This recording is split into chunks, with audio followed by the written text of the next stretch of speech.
open this up. We have a great panel. Vishnu Jain, lawyer, Supreme Court. IP Singh stays on. Shehzad Poonawala also with us. Kamruzaman Chaudhary ji stays on. And Hazi Rangres, spokesperson of the AIMIM. I want to begin with you, Mr. Rangres. What is your problem with the proposed reforms that I just read out? देखिए, मैं अपनी बात शुरू करने से पहले एक बात कहना चाहूंगा कि जो सरकार है भाजपा की, वो बार बार जो है मुसलमानों के मुद्दों को लेकर सामने लेकर आती है।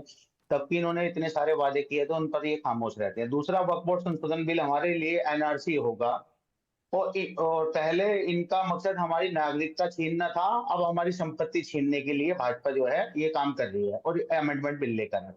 ये अमेंडमेंट बिल जब अमेंडमेंट 2013 में हो चुका, अब इसकी क्या जरूरत है? तब की किसी मुस्लिम समाज के लोगों की कोई रिक्वायरमेंट नहीं, ना किसी ने कोई कहा, ना कोई लिखित में दिया कि ऐसा होना चाहिए। मगर एक सरकार है बार बार इन मुद्दों को इसलिए लेकर आती है कि जैसे समाज में ध्रुवीकरण हो जाए और एक तबका जो है उसकी वोट बैंक जो है इन्हें मिलती रहे और दिखाया जाए कि कैसे हम जो है मुसलमानों को बार बार टारगेट कर रहे हैं। तो ये सब चीजें ठीक है, बहुत ही स्ट्रॉन्ग चार्ज है, बड़ा आरोप लगाया है। Shehzad Poonawalla, respond to that.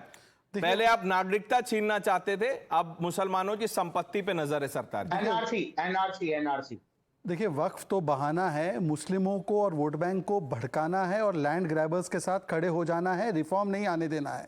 मुझे बताइए कि एनआरसी तो आया नहीं, एनआरसी का ना कोई ड्राफ्ट है ना कोई बात है। और सीए जो कानून आया जिससे कहते थे नागरिकता छिन जाएगी, कितने लोगों की नागरिकता छिनी? और अगर ये एंटी मुस्लिम है तो मुझे बता दीजिए, 9th जेपीसी रिपोर्ट जिसके अध्यक्ष थे के रहमान खान, उन्होंने इसको रेकमेंड किया, सच्चर कमेटी रिपोर्ट ने रेकमेंड किया। उसके अलावा यहाँ पर जो हसनीदुल अहमद है IAS रिटायर्ड, उन्होंने इसको रेकमेंड किया। प्लंडर ऑफ वक्त कंटिन्यूज ये आया था मिली गजेट में, आफ्ताब कोला ने रेकमेंड किया। तो ये सब एंटी मुस्लिम है क्या? ज़्यादातर रिकमेंडेशन तो मुस्लिमों की आए। अरे 3 लाख प्रॉपर्टीज 4 लाख एकड़ की, वो 9 लाख एकड़ बन गई और उसमें से कमाई केवल 200 करोड़। और वो 200 करोड़ इसलिए है क्योंकि बाकी 15-20 बड़े मुस्लिम परिवार इन पार्टियों के साथ मिलकर उस पूरी संपत्ति को हथिया लेते हैं। और ये असीमित पावर्स, अनलिमिटेड पावर्स, ऐसा कोई संविधान करने वाले लोग, बताइए हिंदुओं के पास ऐसी पावर है क्या?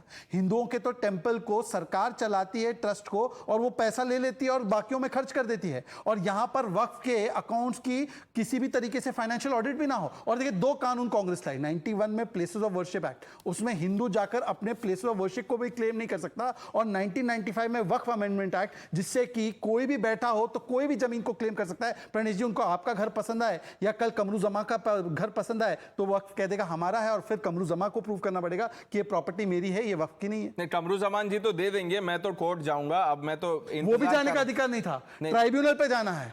तो यही मैं कह रहा हूं कि इस प्रकार का जो इम्बैलेंस क्रिएट किया गया था उसको एड्रेस किया जाएगा। महिलाओं को पार्टिसिपेशन मिलेगा, आगा खानियों को, बोरा को, शियाओं को, पसमंदा को रिप्रेजेंटेशन मिलेगा। इससे क्या प्रॉब्लम है?